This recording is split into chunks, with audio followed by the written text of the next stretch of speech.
Welcome, guys, to How the Frack We Got Here, a show that takes the news and events of the week and try to make sense out of it all. I'm your host, the most Will Buchanan, and on this show, we simply are all about the facts. There are plenty of news stations out there that simply want to do anything short but inform you. Here at How the Frack We Got Here, that's all we believe in. We go up to the left, we go up to the right, we go up to the middle of independence, we go after all sides because there's more than one side of a story to everything. And you need to know it all in order to actually formulate your own opinion. And that's what we try to do here at How the Frack We Got Here. Thanks for listening, and hold on. It's going to be fun. Let me put this in words you might understand. Mr. President, fuck off. Det var næsten sådan ordene lød, da jeg for et år siden stod på den selv samme talerstol og sagde meget klart, at hvis Trump... I'm sorry, colleague, this is against our rules. As much as you might feel, or the room might feel in this, we have clear rules about cuss words, language that is inappropriate in this room. I'm sorry to interrupt you, but it is unacceptable, even if you might have strong political feelings about this. Dear President Trump, listen very carefully. Greenland have been part of the Danish kingdom for 800 years. It's an integrated part of our country. It is not for sale. Let me put it in words you might understand. Mr. Trump, fuck off.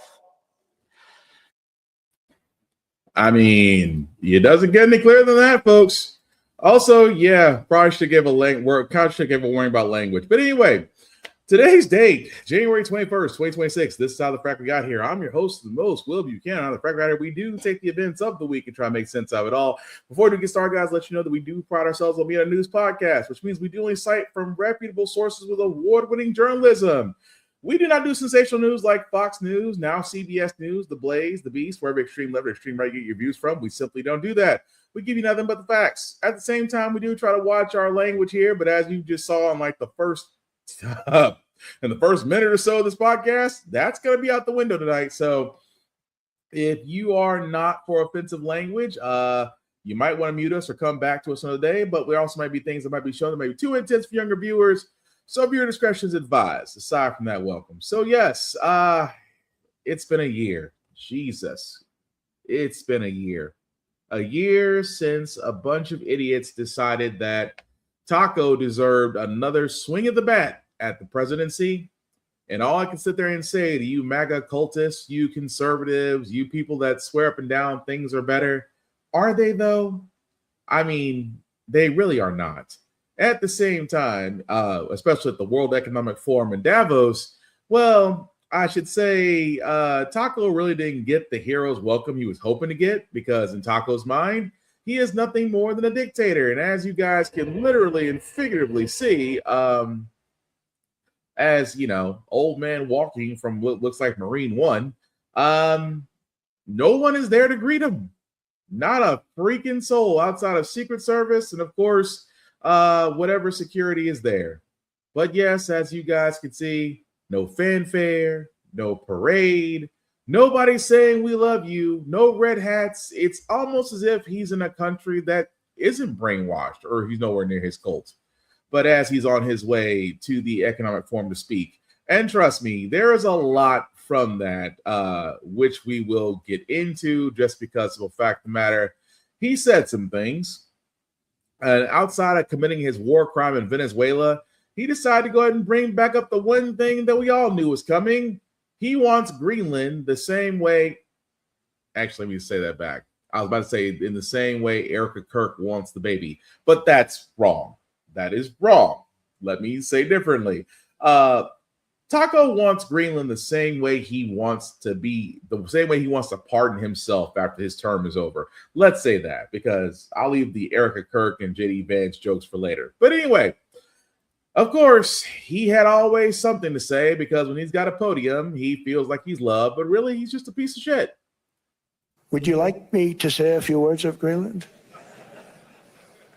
I was going to leave it out of the speech, but I think I would have been reviewed very negatively. I have tremendous respect for both the people of Greenland and the people of Denmark, tremendous respect. but every NATO ally has an obligation to be able to defend their own territory. And the fact is, no nation or group of nations is in any position to be able to secure Greenland other than the United States. We probably won't get anything unless I decide to use excessive strength and force where we would be, frankly, unstoppable. But I won't do that. Okay, now everyone's saying, oh, good. That's probably the biggest statement I made, because people thought I would use force. I don't have to use force. I don't want to use force. I won't use force. All the United States is asking for is a place called Greenland.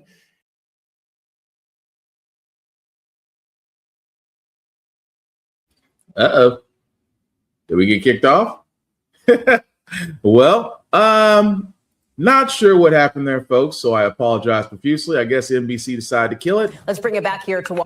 So, but yes, and I apologize for that, guys. I'm not sure what happened with the NBC website, but it's okay.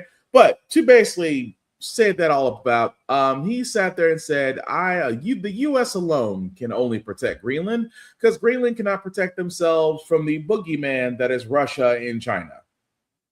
Have we heard this story before? Absolutely, because that's Trump's stick. Trump's stick is this whole thing of only I can save this country. Only we can save Venezuela because we committed a war crime by basically kidnapping its president. And now we're basically hoarding its resources in a Qatar bank. But I digress. And what is he saying now about Greenland? Oh, we need to protect Greenland because if we don't, Russia and China will invade, and then they'll be in our northern hemisphere. Jesus Christ. Am I the only one? Am I the only one? And I can't be the only one. And I hope I'm not the only one. Is anybody else tired of the shame shtick that Trump does? He plays this fear card. If we don't do it, Russia or China will do it. And let's just be honest. Has Russia or China really done anything? I mean, outside of Russia invading Ukraine, China making deals with African countries. Outside of that, who have they invaded? Outside of that, what else have they done? Sure, Russia's committing a war crime by basically saying they own rights to a country, which they do not. But outside of that, I don't see them going after Greenland anytime soon. And China, let's be honest about China. China right now is looking pretty good. Europe is starting to look toward China. Other markets are starting to go to China. China is now looking at Brazil and saying, we would love to buy your soybeans because we will not buy American soybeans. Right now, China is the mass producer of a lot of goods that still come to the U.S. And it is amazing to me that he keeps on using China as a boogeyman when China's like, why do we need to invade? We're good. We don't need anything else from anybody. You need us more than we need you. And we have other markets we can go to. But that's what Trump does. He does this whole shtick that is fear-mongering. Only if we don't do this, someone else will. And I won't use force to invade Greenland. Really? We've seen what you did with Venezuela. So this whole thing of I won't invade a country, yes, you will. Because we know, because you are a flaccid, senile. But probably. You are a senile old man that really should be put in a home somewhere. But yet, anytime he speaks, it is literally watching an 80-plus-year-old man ramble on. Even more so that in the country and in the nation of Greenland, this is how they feel right now. Of Greenland. How far are you willing to go to acquire Greenland? You'll find out. The president threatening Denmark and 7 other allies with escalating tariffs until the U.S. can negotiate a deal to take control of the Arctic island. But Europe now threatening to deploy its own economic countermeasures, including a so-called trade bazooka that could ban U.S. goods from European markets. Still, the president today optimistic about a deal. I think that we will work something out where NATO is going to be very happy and where we're going to be very happy. But we need it for security purposes. We need it for national security and even world security. It's very important. NBC's Ellison Barber is in Greenland tonight.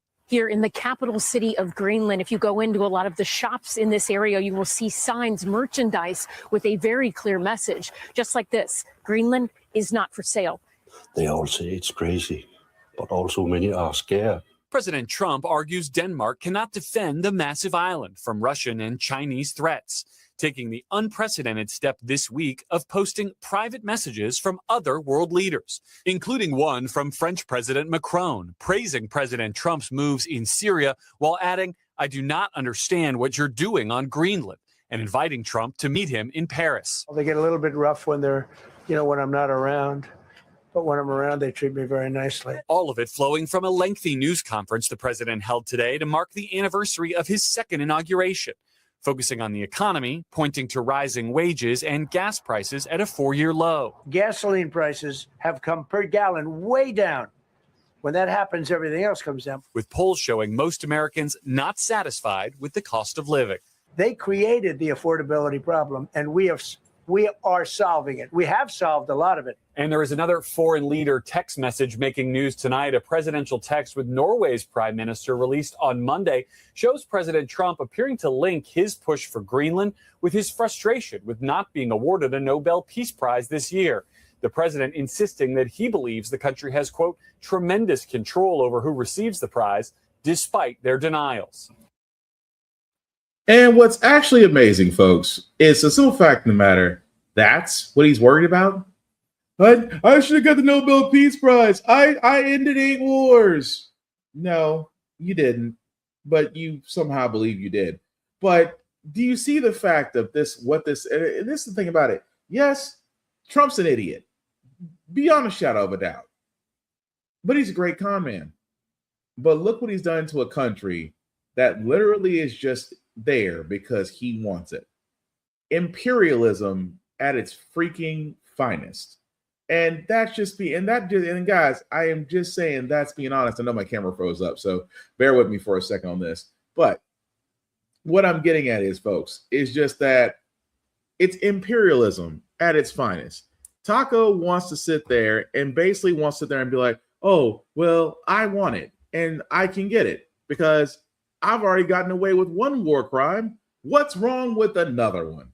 And that's what he's saying. And that's what he's saying for Greenland. He is pretty much saying, oh, I can go ahead and do it again because who's going to stop me? My own party won't even stop me. And it's true. They actually tried to pass a bill to, they actually tried to pass a bill to restrict his ability to call the army in. And of course, the Senate, it went down to tiebreaker.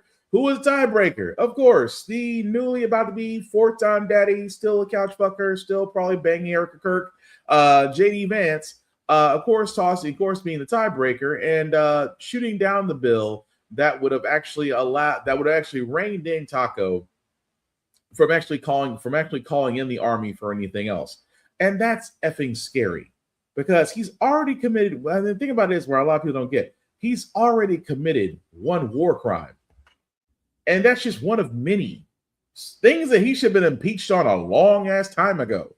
But at the same time, he still did not waste a moment at the World Economic Forum to sit there and, explain his hatred for Somalians as he tried to point out a fact which, because of the timing, another story comes out, makes me wonder, and we talked about this last week, but I'll just play the clip where he was pretty much full of himself. Importantly, we're cracking down on more than $19 billion in fraud that was stolen by Somalian bandits. Can you believe that they turned out to be higher IQ than we thought? I always say these are low IQ people. How did they go into Minnesota and steal all that money? And we have, they're pirates, they're good pirates, right? But we shoot them out of the water just like we shoot the drug boats out.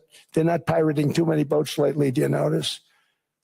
When they go out into those boats, they want to take over $1.5 billion tanker loaded up with oil.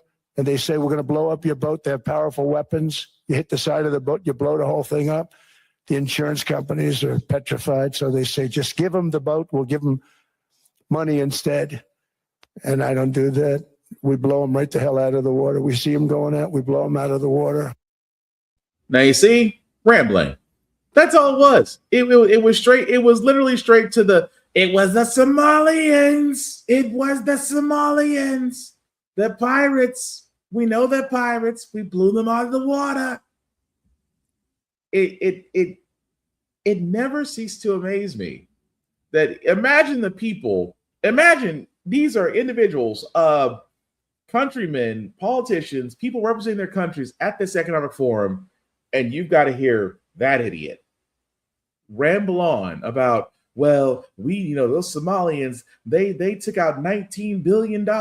They took out $19 billion. It was a lot of fraud, waste, and abuse, and we caught it, and now we're going to do something about it. Really? And I love how the GOP, I love how conservatives always talk about we got to find fraud, waste, and abuse. We said one story last week about Mississippi. We sat there and said in Mississippi, there was a $77 million fraud case because $77 million was supposed to go help needy families through food assistance, stamps, benefits, all that matter. It was funneled and it was misused for luxury living by a former wrestler, and then who also is pleading guilty. We said that was in Mississippi. The same case that involved that POS Brett Favre. And the fact of what they used, also using that funding to help build another facility at a school his daughter was attending. And it is amazing to me, out of the biggest cases of fraud, waste, and abuse, Republicans don't talk about that. And I guarantee, because this story is also freshly new and from Minnesota, that Taco won't be talking about this either. Ladies and gentlemen, let's meet the welfare queen of Minnesota that seemed to swindle a lot of people, or I should say, swindle the state. The woman prosecutors say was the mastermind of Minnesota's biggest COVID-era fraud scheme. 44-year-old Amy Bach is not part of the Somali community. Last year, she was convicted of orchestrating a $250 million pot to defraud a government program to feed hungry children. CBS News Minnesota investigative reporter Jonah Kaplan spoke with that woman exclusively. He joins us this morning from Minneapolis. Jonah, really important interview. I mean, you spoke to her in the jail cell. Break down the story for us. Well, look, Kelly, good morning. And when you think about all that's been going on here in Minneapolis with the surge of all these federal agents, it's all because, at least according to the administration, it's this fraud investigation. And the Somali community has been at the forefront of the investigation because most of those who have been either charged or convicted in the fraud schemes are Somali. But Amy Bach is not Somali, but federal prosecutors blaming her for being the mastermind, at least, of one of these schemes. It's rare to speak with someone in federal custody, but Amy Bach told us she defended her actions, but she has some regrets. We were allowed 1 hour to speak with Amy Bach over a video call from her Minnesota jail cell. Now I can hear you, yes. Until she was arrested in 2022, Bach led Feeding Our Future. The now infamous nonprofit signed up restaurants and caterers, many from Minnesota's large Somali community, to receive taxpayer money for providing meals to children in need. During COVID, for obvious reasons, parents were allowed to come and pick up meals. So we suddenly were able to reach more children. But prosecutors said it turned into something else, the nation's largest COVID-era fraud, with Bach as its mastermind. Are you the mastermind of this scheme? Absolutely not. I believe in accountability. If I had done this, I would have pled guilty. I wouldn't have gone to trial. I wouldn't have put my children and my family through what we've been through. I've lost everything. While Bach's attorney provided this video showing stacks of food, prosecutors say Bach and the businesses she recruited stole tens of millions of federal dollars, spending it on luxury cars, real estate ventures, and vacations. I wish I could go back and do things differently, stop things, catch things. At that point in time, I believed we were doing everything in our power to protect the program. But in 2021, Bach sued the state agency that oversaw the meal program, alleging its scrutiny of Somali applicants was, quote, discriminatory. How do you think state officials took that? Nobody wants to be labeled as being racist. Minnesota officials told a state watchdog the threat of legal consequences and negative media attention intimidated them into easing off. The notion that a state government is paralyzed and has to allow this level of fraud because they were afraid of what I might do in a lawsuit is preposterous. Humbly welcome Amy Bach. In Minnesota's large Somali community, one leader called her a modern-day Robin Hood. The community deserves this. The children need this. In 2019, the nonprofit submitted $3 million worth of meal claims. 2 years later, it submitted nearly $200 million. All of a sudden, you're cutting $200 million worth of checks. How do you not see that as major red flags and keep this going? We relied on the state. We told the state, this site is going to operate at this address, this day, this time, and this number of children. The state would then tell us that's approved. Prosecutors also accused Bach of collecting bribes and kickbacks from meal site operators. At trial, they revealed text messages where she compared feeding our future to the mob. Are you a mob boss? Absolutely not. No. Were you personally benefiting from any of it? I collected my salary, and that was all that was collected. Didn't federal agents find gold jewelry, cash in your closet? They found minimal jewelry. I believe it was like 2 pair of earrings, a bracelet, a watch. There was some cash there. At trial, Bach took the stand, but the jury didn't buy her story. Within hours, they convicted her on all counts. Last month, a judge ordered her to forfeit more than $5 million in proceeds from the fraud.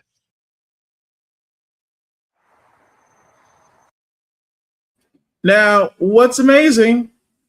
What is amazing, ladies and gentlemen? That person, that name will never be said anywhere else.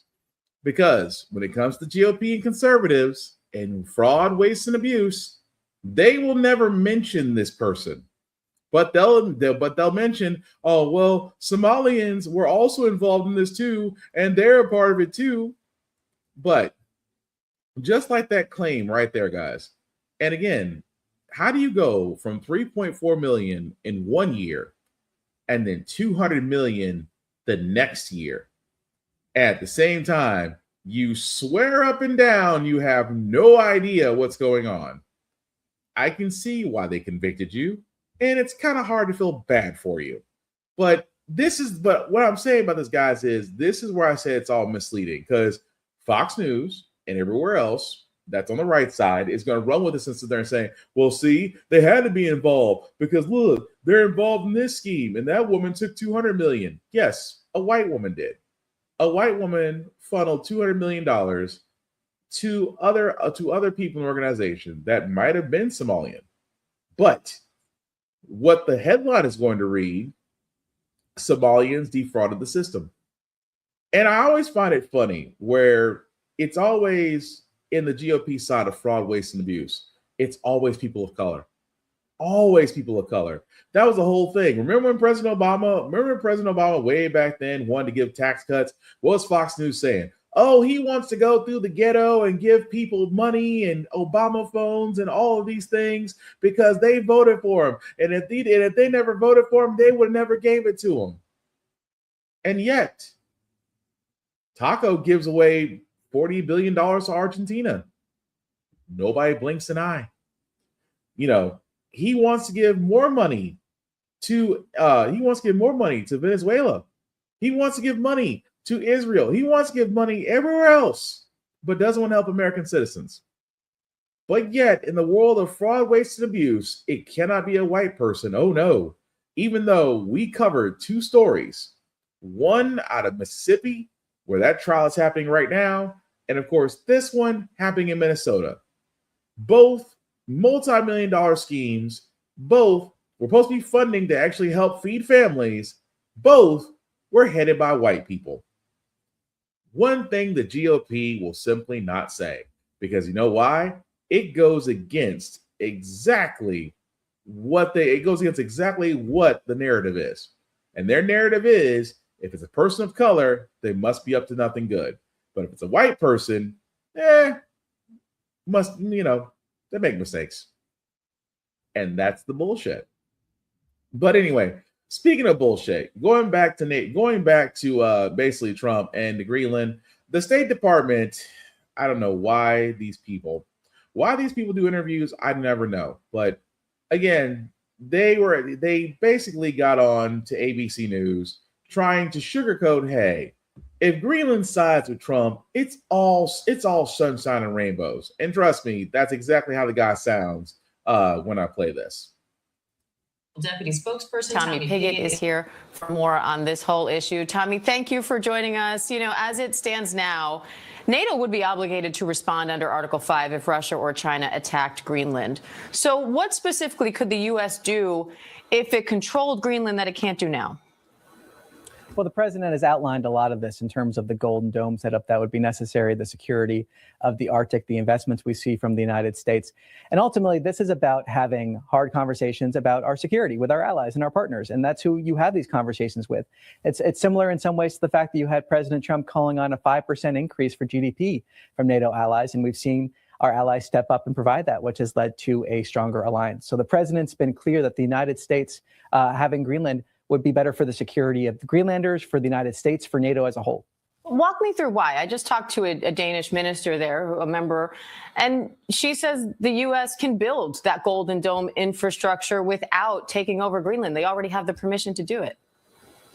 Well, President Trump's been very clear in outlining that there are certain capabilities the United States has and capabilities that can be best implemented if the United States were to own Greenland. That's just the fact of the matter, and it's something the president has argued very persuasively. And ultimately, this is about having a stronger NATO, stronger allies, stronger security for the United States, for Greenlanders, for NATO. And it really goes back to this whole year that we've seen from President Trump of having these conversations, raising these issues, and raising these issues in a way that lead to concrete results, just like that 5% burden sharing that we saw with NATO that led to a revitalized NATO alliance and was only possible because of the president's leadership. And let's talk a little bit more about NATO, because some are concerned that Trump threatening military action against a NATO ally could lead to an end of the alliance. I want to play some of what a former Danish minister said on ABC News last night. Well, Trump, we are with you. We want to be your allies. We have the same adversaries in the Arctic, Russia mainly, but also China. We are investing. You got your win. You know, let's work together instead of threatening each other. It's really making all of the West less strong. We should be together and not fighting each other. I'm sure that Putin and Xi are just looking at us right now with a small smile on their face, and we shouldn't be doing this. So she says Putin and Xi are smiling because NATO is fighting each other. What's your response to the idea that this is weakening and maybe even dismantling eventually NATO to Putin and Xi's advantage? Well, President Trump has done more to revitalize the NATO alliance than anybody, including, like I mentioned, those 5% GDP defense contributions that lead to a stronger NATO alliance. So that's what President Trump has done. That's only possible because of his leadership. And this is about addressing modern threats in the Arctic, essential to our security. President Trump has outlined that. And when this happens, when President Trump is able to acquire Greenland, as his goal is, that will lead to better security for NATO, for Greenlanders, for the United States. This is about addressing these modern day threats the United States faces. And what happens if the president orders troops there against a NATO ally? Well, look, ultimately, as the press secretary and president have both said, they're not ruling out any sort of options, but he's also been clear about conversations to acquire Greenland. And he's also been clear that these conversations are going to continue in Davos. So I'm not going to talk about hypotheticals or speculate, but the president has been clear that he wants to see a strong NATO that is spending and also a NATO that's able to defend against modern threats.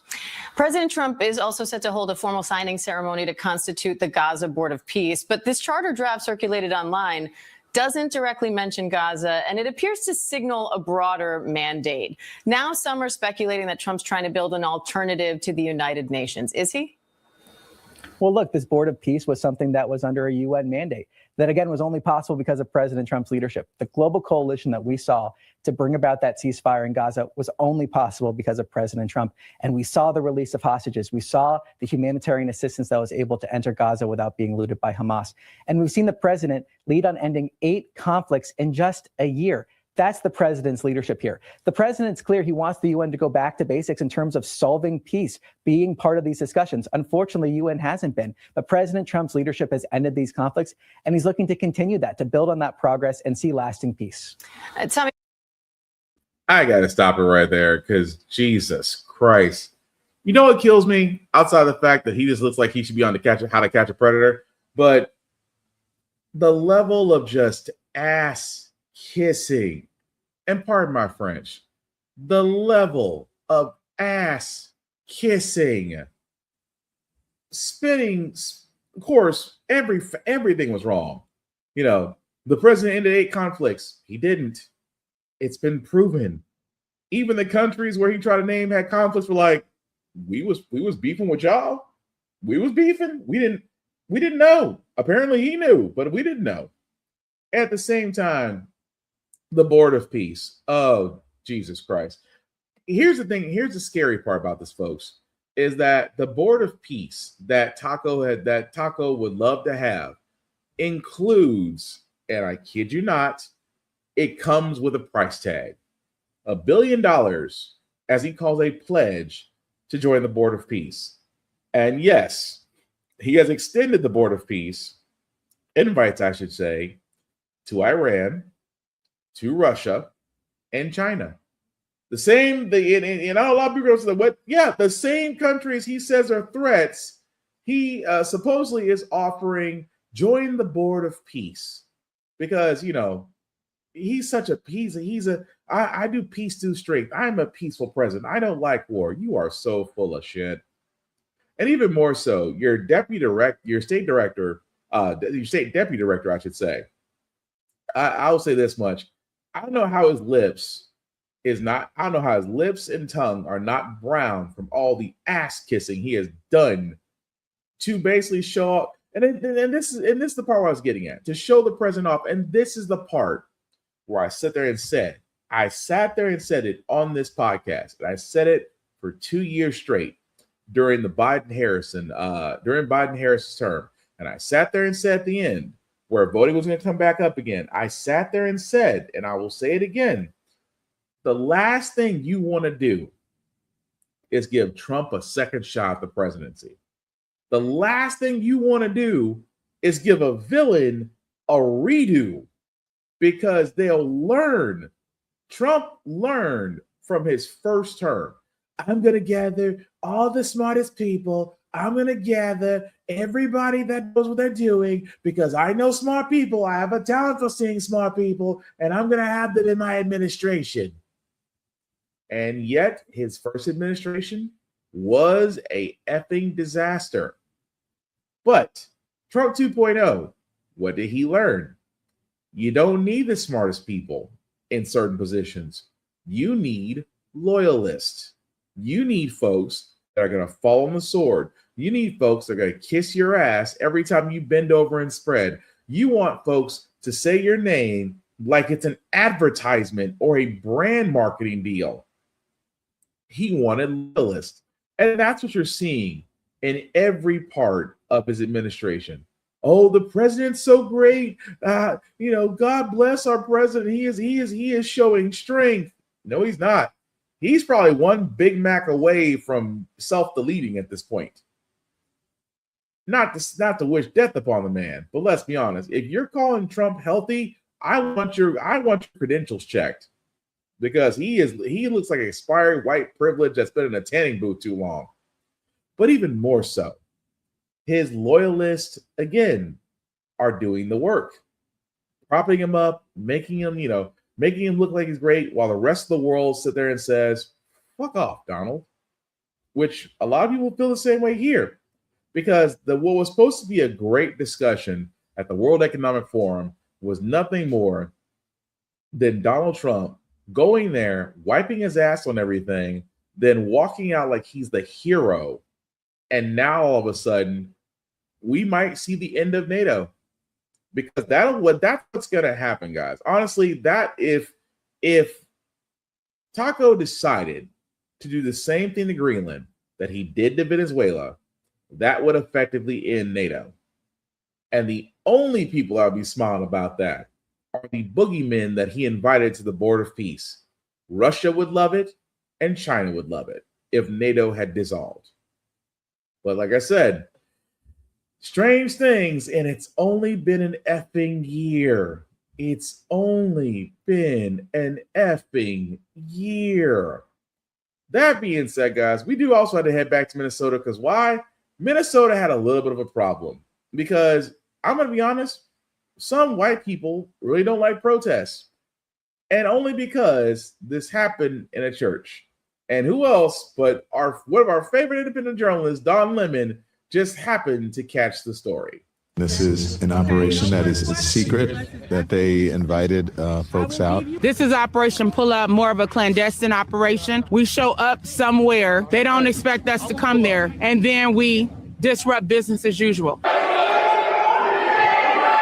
So right now it's kind of mayhem. We're not part of the activists, but we're here just reporting on them. Did they explain to you why they're here?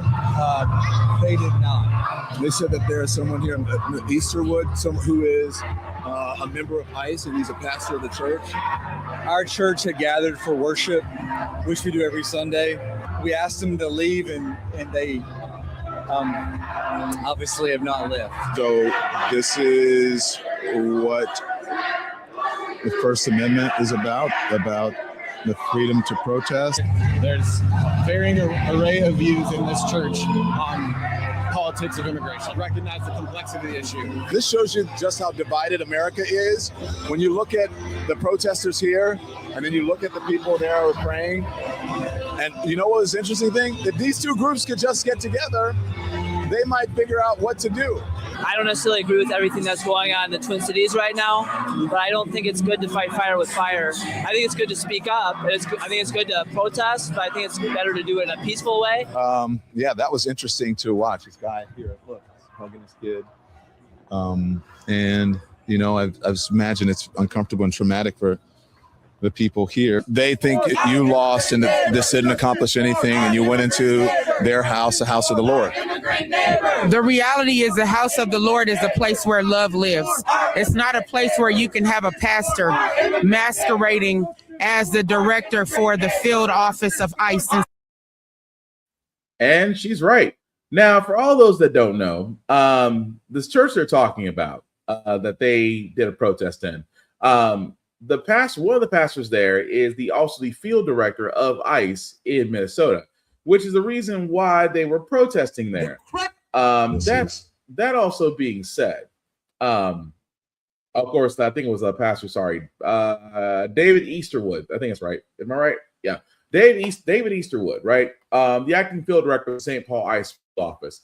That was the church that they were at. And what's so crazy about this is that people, and it never ceases to amaze me what people do, especially the simple fact of the matter, guys. It's the oh, well, why are they protesting here? Really? It's a church. You shouldn't protest in a church.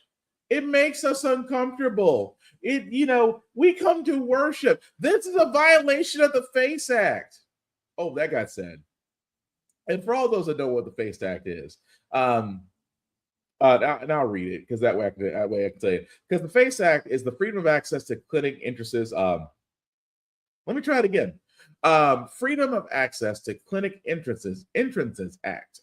This was done in 1994. It is a U.S. federal law that makes it a crime to use force, threats, or physical obstruction to block access to reproductive health care services or to intentionally damage facilities providing those services, including fertility clinics. It also protects individuals' First Amendment rights to worship at places of religious observance by prohibiting smaller disruptive tactics at churches, synagogues, and mosques, establishing federal penalties for violations. That's where a lot of these so-called quote-unquote conservative lawyers online, especially in social media, this is a violation of the FACE Act. Let me spell this out for you. Protests are not obstruction. You have the right to protest, just as you have the right to freedom of religion. And what amazes me so is that only certain, let's be honest, certain white people are feeling some type of way. I come to worship. I didn't come to hear about illegal immigrants having issues or people getting picked up. And at the same time, we, above all else, we just want to worship. Okay. But here's the thing about protests, folks. Protests, and you know what kills me every time I hear this? Protest, why can't it be peaceful? Because you won't pay fucking attention. That's why it's not. You want to know why protests aren't peaceful? Because you wouldn't pay attention. A peaceful protest is like watching a leaf blow in the wind.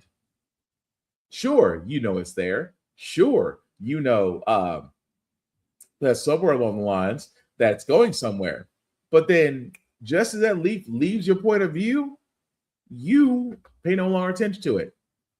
A protest like what they're doing in Minnesota and other various cities right now, that gets your attention. Why? They're face to face with the Gestapo ICE. They are face to face in politicians' faces. They are face to face with the border chief. They're face to face with ICE Barbie. That gets your attention because they're showing you the cruelty. And thank goodness for smart cameras, social media, and internet. They're showing you the brutality. They're showing you ICE going into houses with no warrants. They show you ICE posing as police, just basically detaining folks for no reason and without due process. They are literally showing you that ICE is being nothing peaceful. But they have been instructed by Nazi Stephen Miller to basically round up folks. And what's so crazy about it now is now they don't care. They're not rounding. It was never about illegal immigrants.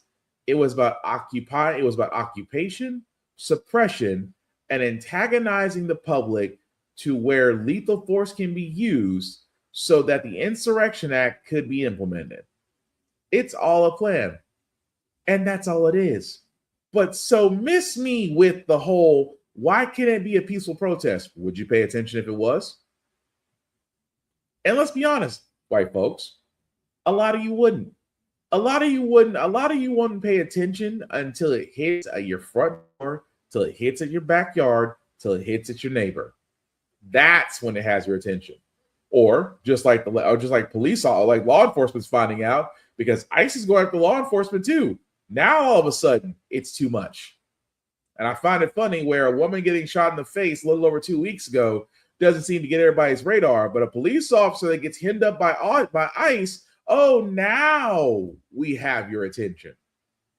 So do you see people, which kills me that, in the church, where church is supposed to be accepting, every religion out there seems to have the same basic principle, accepting of others different than you. Well, if they really wanted to protest, they should have done it in a church because we're trying to worship. You're trying to put your heads in the sand claiming you want to worship, but really you don't want to be reminded of the world that you live in. That's all that is. And at the same time, instead of you getting the message, what do? You feel insulted. You feel like your day is disrupted. You feel like you can't function. You have to explain to your kids, I'm sorry, kids, it's a protest because illegal immigrants or so-called illegal immigrants are getting picked up and harassed and sometimes killed by ICE agents that really have no business being an ICE agent. But, we just want to come in here and talk about Jesus. But, those protesters, they just didn't care. And it amazes me that every time you can protest peacefully. No, you can do peaceful assembly. Well, a lot of people get that wrong. You have the right to peacefully assemble and protest. Protests are not peaceful. Protests are active, loud, and disruptive. Why? Because those protests are designed to grab attention to where a lot of people wouldn't look if they were just sitting there saying kumbaya with flowers in their hair, literally pointing up rainbow flags. Oh, they're doing something. I don't know what it is, but it looks nice. Versus calling people out that literally are doing the work of a Nazi and yet have the unmitigated gall to be in church Sunday morning talking about love one another. Miss me with the bullshit.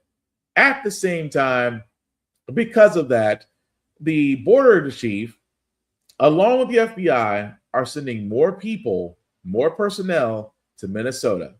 And again, this is no longer a operation to deport illegal immigrants. What we're seeing now is an occupation. And we all know how those occupations wound up and how they start and how they end.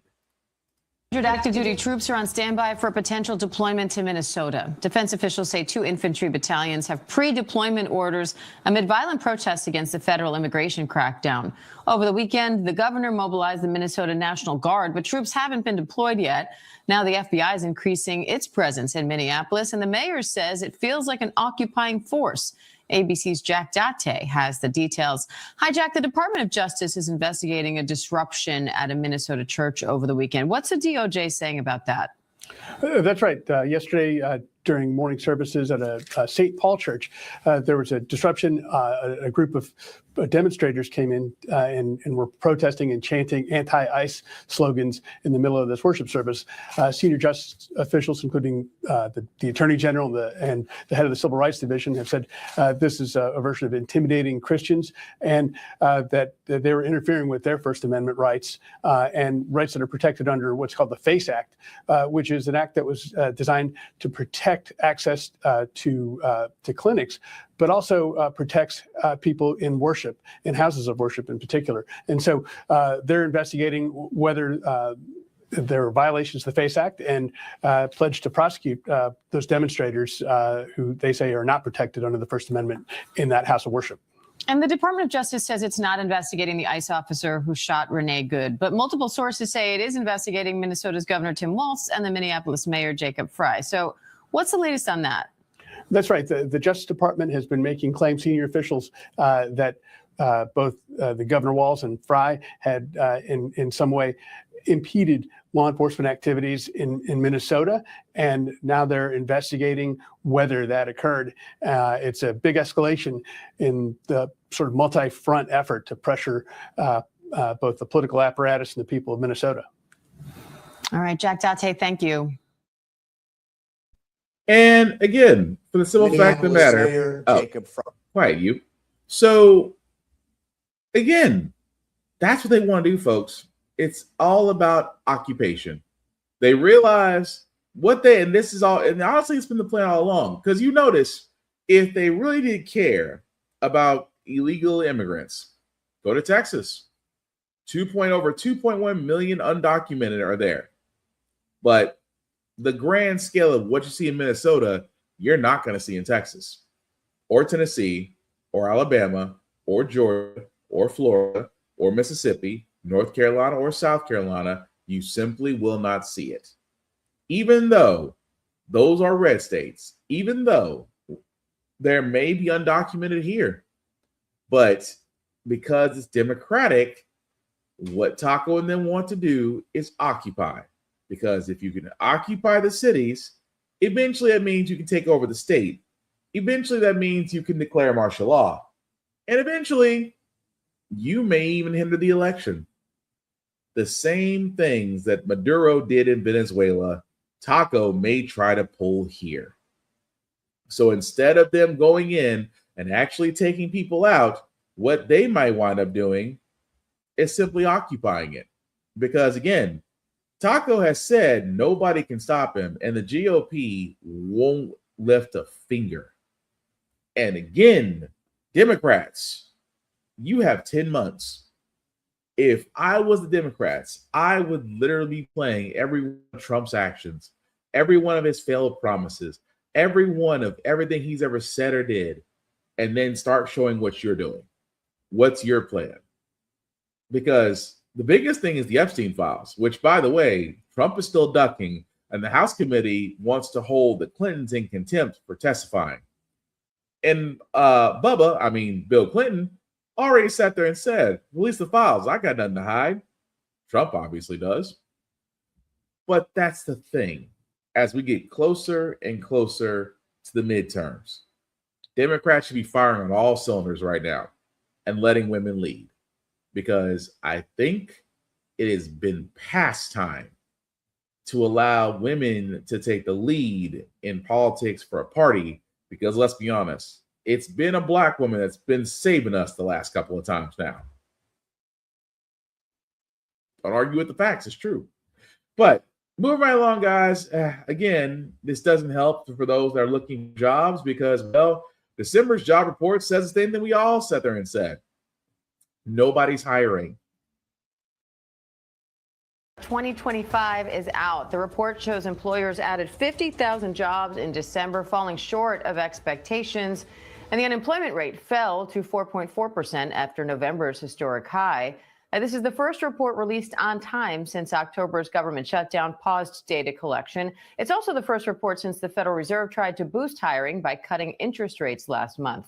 Our Elizabeth Schulze is here with a closer look at those numbers. So, Elizabeth, on the one hand, you have this low jobs number. On the other hand, the unemployment rate fell. So what does this say about the economy right now? Yeah, a little bit of a mixed bag there, Diane. That 50,000 jobs added in December was below expectations, and it does confirm this overall cooling in job growth that we saw for the year of 2025.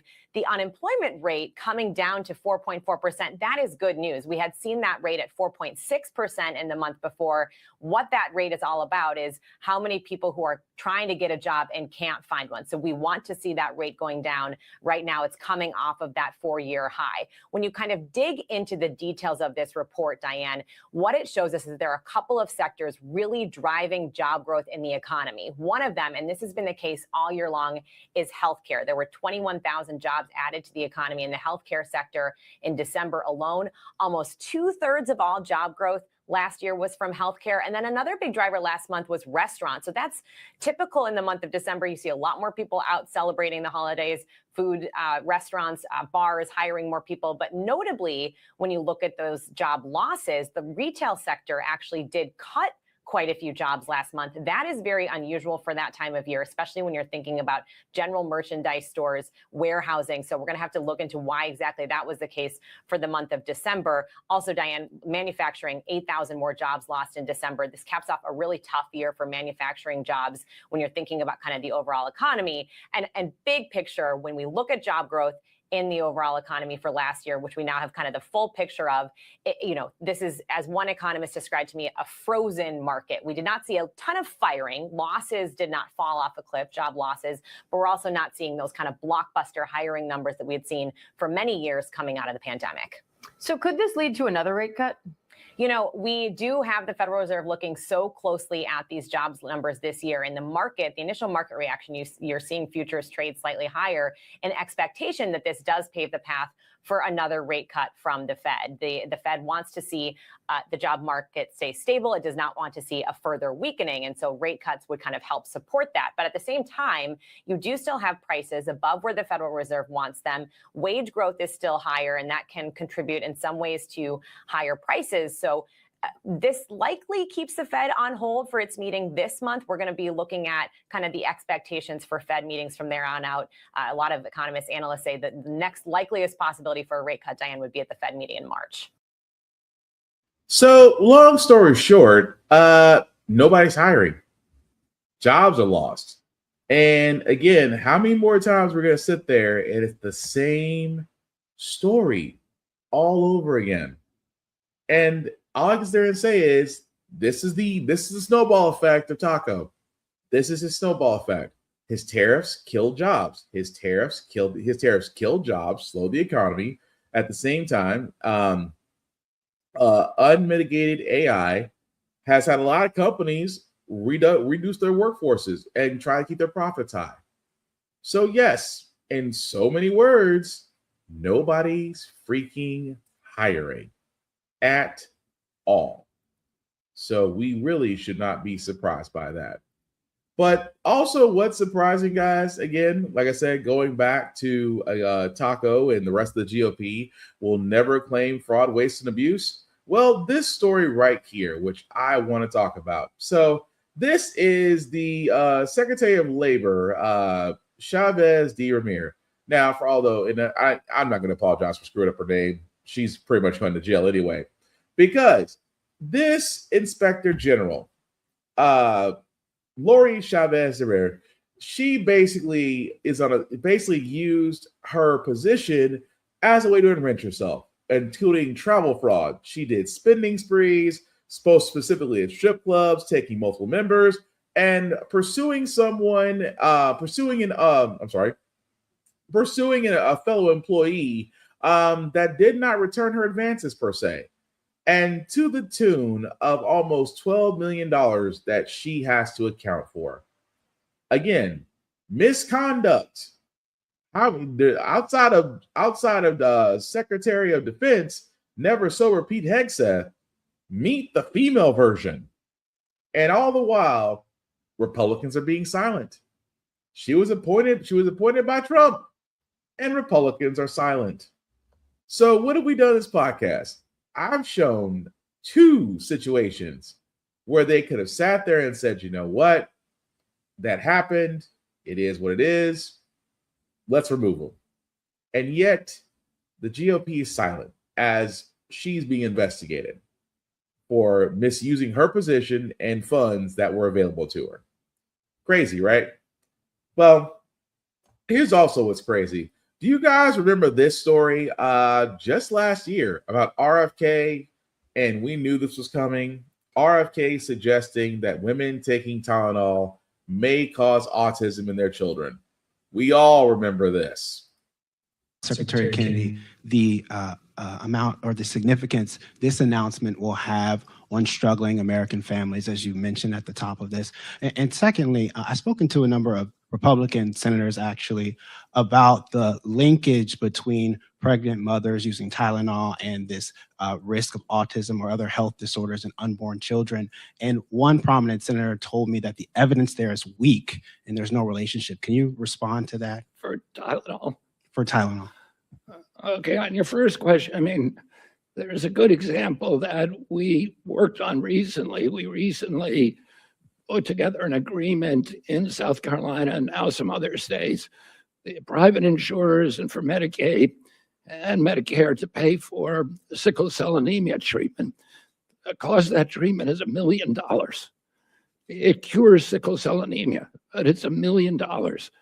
If we could get a brand name drug, I mean, if we can get a generic drug, a biosimilar that does the exact same thing for a fraction of the cost, we can make that treatment available in every state. It is right now. It is barely economic for the insurance companies because they think that maybe the treatment, the long-term treatment of somebody with sickle cell anemia, is going to cost more than that $1 million. But it's right on the borderline. So if we could cut that in half.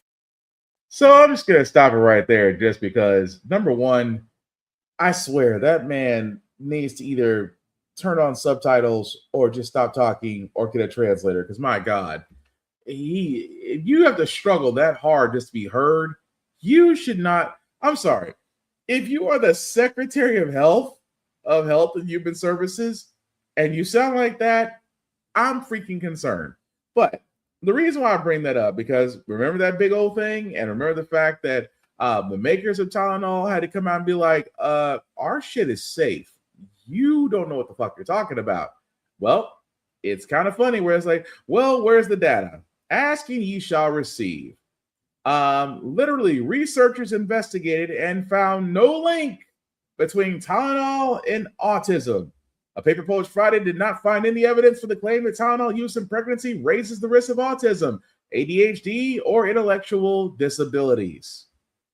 See, this is the reason why I kept saying, RFK is not a physician, a nutritionist. He is not in the health and science industry. He has no experience. He is just a guy who had way too much time and apparently not enough medical help for his brain lesions or his voice to where he basically played anti-vaxxer. And if you're an anti-vaxxer, I don't like you. I don't. Unless you have a medical reason, and some do. And I can understand that. But if you don't have a medical reason why there are certain things that you can't do or medications that you can't take or immunizations you can't have, you don't have a medical reason outside of you just want to be a douche, honestly, frack you. That being said, Tylenol does not cause autism. Matter of fact, please, above all else, listen to your doctor because number one, they're trained. They're board certified. They did the medical school. They did the residency. And what I mean by medical boards, guys, I mean these men and women have to go to medical boards to prove what they know, to be certified and licensed. not only is it time consuming, it's not freaking cheap. So yes, I trust the doctors. Yes, I trust the science. Yes, I trust those who are experienced and certified and educated in those fields to help people like me. I will not listen to RFK, who honestly just needs to go play in whatever pond that he came from and just stay there where he won't harm anybody. But yes, it's been proven. I know we had to do it for the idiots, because of some people like, well, I just think that. No, it doesn't cause it. Please sit down, have several seats, shut the frack up. Speaking of shutting the frack up, people are worried about, trying to put food on the table. The cost of food is high. Groceries are high. No matter how you cut the mustard, everything is going up. But I cannot believe that I'm going to be suggesting this. But one secretary within the Trump administration is suggesting a $3 meal for Americans. And I'll just play the video. Cost-saving solution for Americans that also follows new dietary guidelines. Watch this. We've run over 1,000 simulations. It can cost around $3 a meal for a piece of chicken, a piece of broccoli, corn tortilla, and one other thing. And so there is a way to do this that actually will save the average American consumer money. Yeah, I stopped it right there, because a piece of broccoli, a corn tortilla, and something else. Are you effing kidding me? That was Agriculture Secretary Brooke Rollins that suggested a $3 meal. And I'm just like, okay. Trump is getting a $300 million plus ballroom that he basically wrecked the east side of the White House for. $40 billion went to Argentina. And you're saying that for Americans, you've ran thousands of simulations. And what you came up with is a piece of broccoli, a corn tortilla, and something else. I don't know if you use Grok to run those 1,000 simulations, but stop completely. Because what they don't do, they're not addressing the cost of food. I know there are some farmers out there. There are some farmers, and I mean this ever so slightly. There are some farmers out there that are really trying their hardest not to, say you messed up. Well, we didn't know what Trump was going to do. Yeah, you did.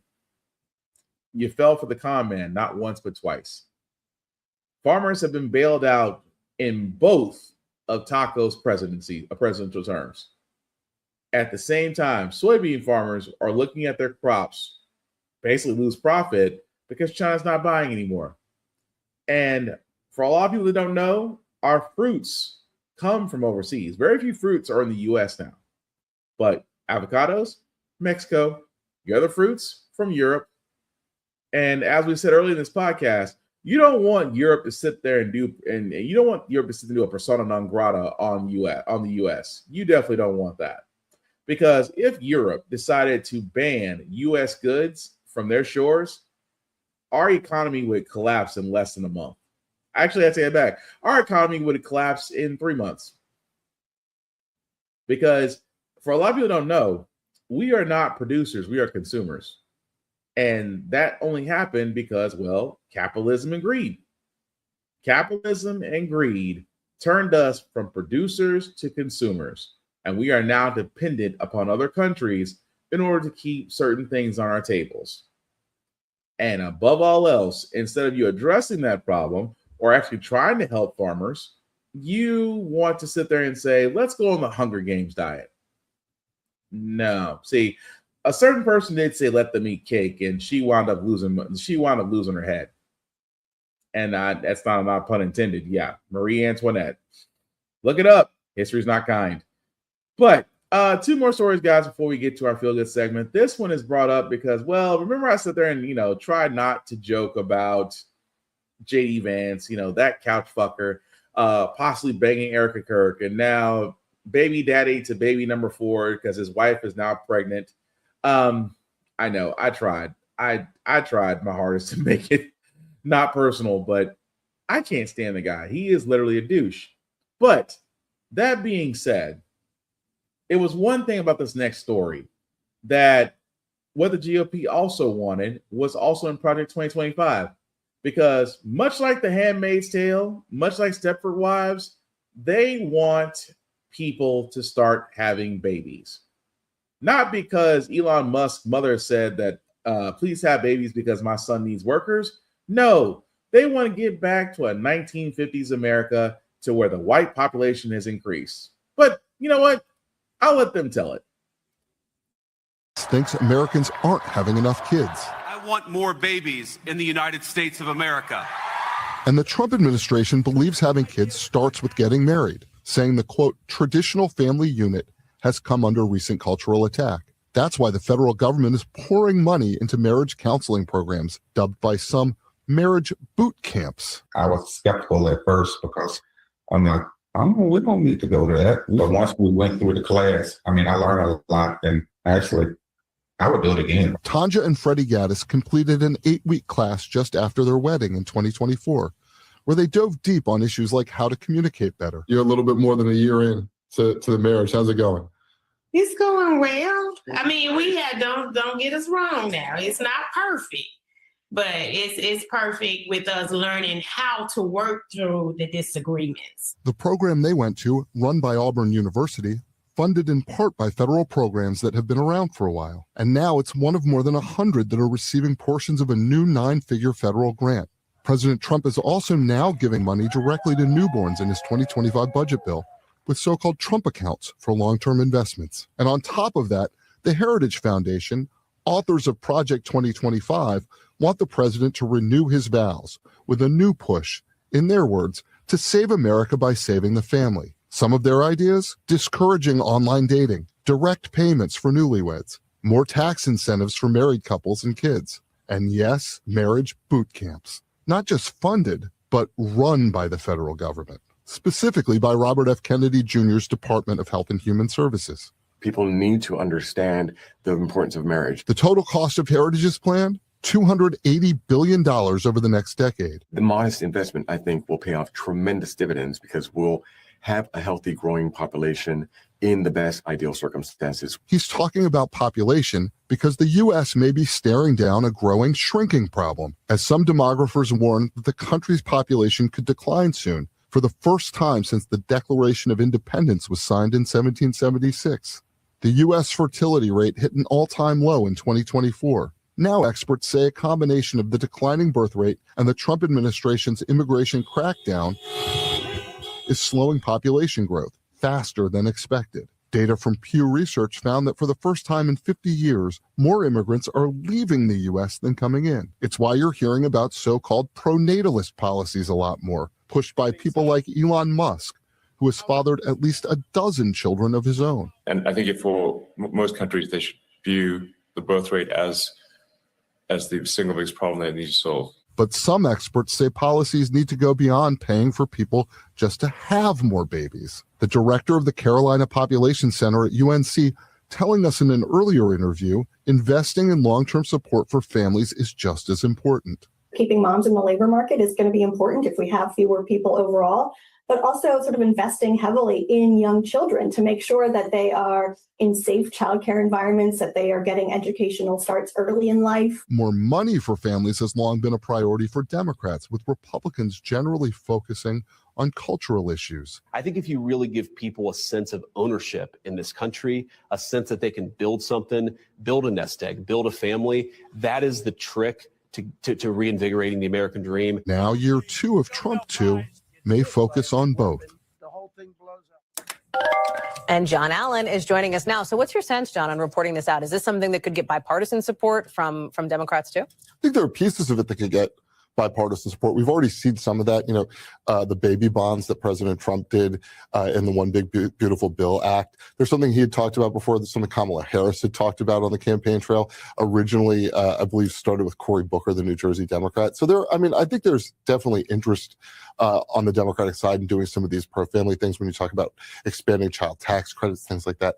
But the Heritage Foundation's price tag for its plan is $280 billion over a decade, which is a lot of money. And I think that most Democrats would like to see more resources devoted to some of the existing programs, particularly those that are aimed at the least advantaged in the country. And, what the Heritage Foundation has put out there does not necessarily do that.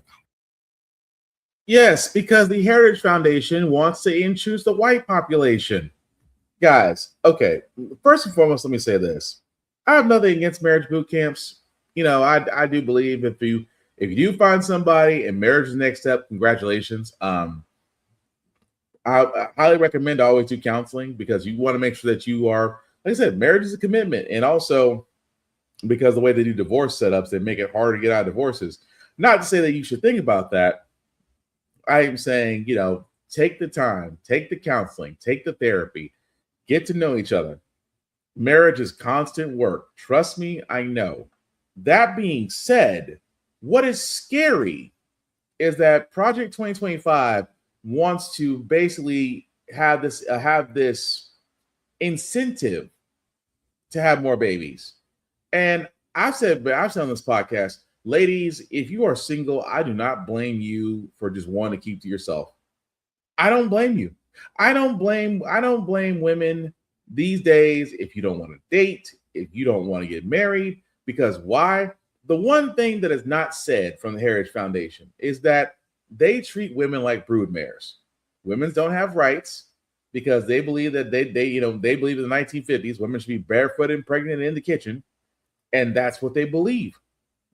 But at the same time, they want more children.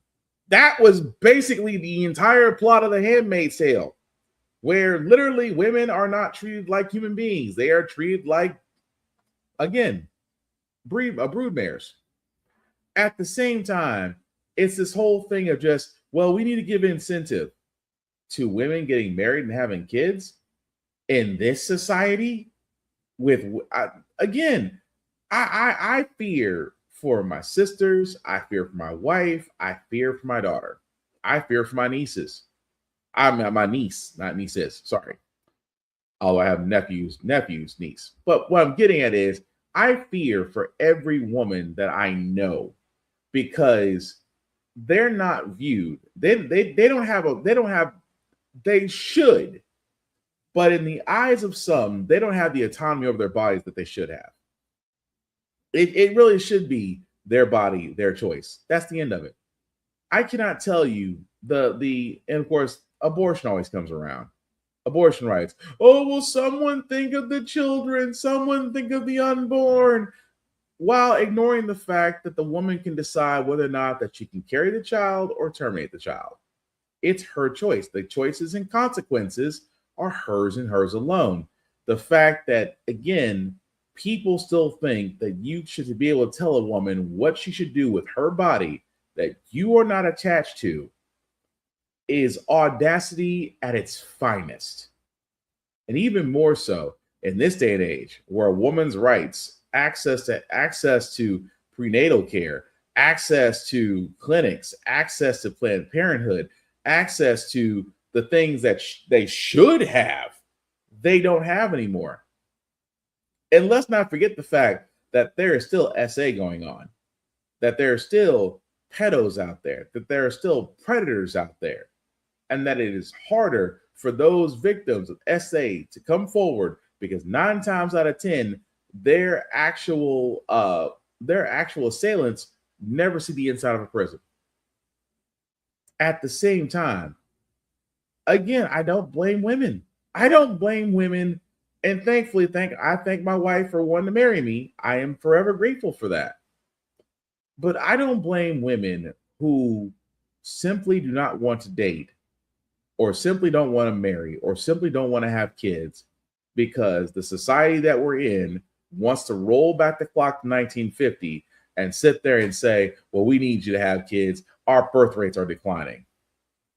But then we'll offer incentive programs, which I find it amazing because before Taco came back into place, we did have incentive programs. Well, actually, before Taco the first time, we had incentive programs. We had tax breaks for the middle and lower classes. You want to buy, if you were a first-time homeowner, there was tax breaks. You had solar, tax break. If you were doing this, tax break. If you were doing that, tax break. If you're in the middle, if you're not doing so well in income and considered lower class, you got tax breaks here, here, and here.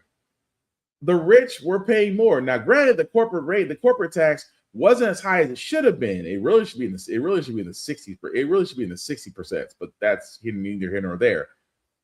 But there were tax breaks for the middle and lower class. There were incentives. The child tax credit was actually fairly high. So income tax, getting your refund back actually help families. Actually gave them a little bit of a breather. There was things put in place. Here's my thing. Why do we need the Heritage Group in Project 2025 to do that? Where, of course, he said, well, there may be some things of that program they can get behind. All I can sit there and say is this. If that was the case, why isn't it being done now? And I hate to say this, but with the current administration, there is no profit in helping the middle and lower class. Because the rich have already given their tithe to the golden fat ass cow. And what is he doing? Repaying them. We're seeing it already in Venezuela. We're already seeing it in Venezuela where oil companies are already gathering to see how can we plunder Venezuelan oil. And the Qatar bank is basically hoarding the profits from there. Venezuelan oil will never see U.S. shores, but I guarantee that money is somehow seeing a Trump account. Again, if they would do it, they would, but they won't. Not this administration. And I should not expect Democrats to see otherwise. Because again, had not 8 Democrats a long time ago last year not caved, the government would be shut down and the Republicans would have broke. But 8 Democrats decided, oh, well, we're going to promise to talk about the Obamacare subsidies. We won't promise. We'll promise a vote. Doesn't mean you'll get it. And what happened? They shot it down. And again, eventually, they did vote to extend some things. But now, with our way of funding the government coming back up again, now ICE is the ban the existence. Do you see what I'm getting at here, folks? The simple fact of the matter is, this administration does not care until it is election time. Because Taco does what he does best. A con man that goes on the road to sit there and say, I've done all these things to convince you life is better under me versus anybody else. And yet the idiots will believe it. Don't believe me? How else would Trump have been elected on 2 terms? Over women. Over 2 qualified women. Which tells you off the bat that America, number one, America, for a lot of people, will not follow a Madam President. And number 2, you would rather follow an idiot. You would rather follow an idiot of a man than an intelligent woman. And that alone screams volumes. But we're going to go and move on to our Feel Good segment, guys, because usually how the Frack got here, we do cover a lot of things that are doom and gloom, sometimes making you faith in humanity. But hey, it's Wednesday. Tomorrow is Thursday. And we will leave you guys out with some good vibes. Hopefully this next story will do this yet. About a family of Kyrie Jackson. Again, for all those that don't know, former rookie for the Minnesota Vikings that was killed in a car crash by a drunk driver. They did receive a surprise on Good Morning America. Jackson, the extraordinary young man and Minnesota Vikings rookie who was tragically killed in a car accident in the summer of 2024 when he was hit by a drunk driver. His parents, Ebony and Raymond, and his brother Colston are here to tell us about the way they are carrying on his legacy.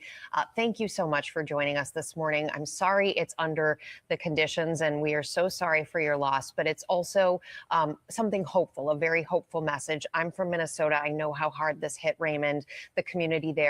Tell us more about your son, Kyrie, and his legacy. Yeah, Kyrie was a 11, energetic kid that loved to run free. He loved his family. He loved being around family, friends. He loved to play sports, any sport of any sort. So, but of course, football was his love. Yeah. He was just a helpful kid. He was just always around. He just loved doing the things that he loved to do with his family. And Colston, what was Kyrie like as a big brother? He was the best because we used to play the game together and we used to play basketball and he used to have the best food spots. Absolutely. So, Ebony, tell us a little bit about the foundation you have now created in his honor to make the world a better place in his blessing. But I think we see the foundation as like love in action, because Kyrie had such a huge heart. He had like this quiet giving heart. So the goal of the foundation is to continue who Kyrie was and what he wanted to do in the community. When Kyrie got drafted, the first thing he said was, I want to start a foundation, and what the name of it is, and what should the name of it be. So when we got the award from the Vikings, it was just like such a happy moment for us because now we have this grant and we're able to give away more scholarships, like start awareness about the driver safety campaign, help kids with school supplies and football equipment. So we're just doing what Kyrie wanted to do. It's divine, right? Yeah. It's amazing. And you mentioned that the Vikings gave you that award. They gave you their Changemaker award. They did. Ebony, that must have been quite a moment for you, emotional in so many levels. It was surprising. They were on FaceTime with us. We thought they were calling us to show us a painting, and then they told us about the award. And for us we just established the award we just established the foundation less than a year ago, and to be recognized for it, it felt really good. I bet. Well, we hope that we can give you a little more feel good. Okay. We want to surprise you. We're going to take it one step further from the Vikings. We're catching the pass, if you will. And this time it's on behalf of the NFL. They love what you're doing. They see you. And they really want to celebrate Kyrie by having you guys at the Super Bowl. You guys are going to the Super Bowl this year in San Francisco. Here are your tickets. You don't need to carry those with you. right. We have you covered. Like we want you to know. They want you to know. You are surprised. The NFL. Just wanted to hear, Dad, what your thoughts are about this. Man, this is latest big. This is moment. huge. I mean, we love it. This is something that we always talked about. Kyrie loved the game. We love the game of football. That was our bond. Colston as well. This is crazy because before we were Minnesota fans, we were me and Colston are Patriots fans. So we're hoping that that would be great. That would be a good There's connection still a there. chance. We're still Minnesota now, but of course, we're still gonna root for the Patriots as well. But this is huge. Really appreciate it. Thank you. Of Thank you course. so Colston, what do you much. think about that? You gonna wear those cool sneaks? Yeah. Well, I hope you guys enjoy every moment of it. And, Yeah. and thank you so much for continuing the great work on behalf of your son. Thank Kyrie. you so much. And This is thank great. you. All right. We'll see you at the game. And that's a nice gesture. Now, of course, for all those that know, Kyrie Jackson was killed by a drunk driver. So, again, a very enigmatic young man that did have a bright future ahead of him. But at least the family is still carrying on with his legacy with the Kyrie Foundation. At the same time, who doesn't like Super Bowl tickets? Although right now that's kind of up in the air as far as who's going to be playing. But that's neither here nor there. So we're going to rock with that. That being said, guys, that's going to do it for this podcast. Thank you all for liking, for watching, for letting people know it's live. I certainly appreciate it. Some shameless plugging before we do get out of here, guys. Shout out to APR TV. Why? Because, well, How the Frack We Got Here can be seen on APR TV. It's an app that's on the Roku channel as well as the Amazon Fire app. You can also check that out as well as other shows that do show on APR TV. Check it out. You will not be disappointed. Also, BlurredStation.com. Again, I've talked about this streaming service for 2 years now. Movies, television, anime, you name it, they have it. BlurredStation.com, $10.99 a month to stream Blurred Station. And Blurred Station can be streamed on all smart devices. Definitely check that out. Also, check us out on YouTube at How the Frack We Got Here. If you type in How the Frack We Got Here podcast, that pops up and you see my mug there. Definitely like, share, and subscribe, guys. Hit the notification button so anytime that we do go live or when there's a new episode uploaded, you can definitely get it from there. But trust me, we need your support, guys, because we cannot do any of this without you. So thank everybody that actually did subscribe. Like I said, if you definitely want to keep up with us, we would appreciate it.